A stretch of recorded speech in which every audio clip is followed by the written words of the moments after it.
There are a lot of things that need to be done with the foundation, whose purpose is to bring together the resources to help the World of Soul motorcycle community reach its full potential and helping young people reach theirs.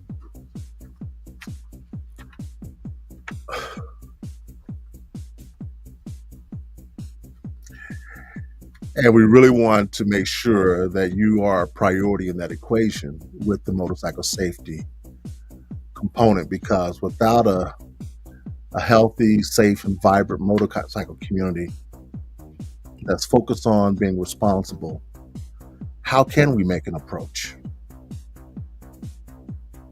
to the community at large and it makes sense?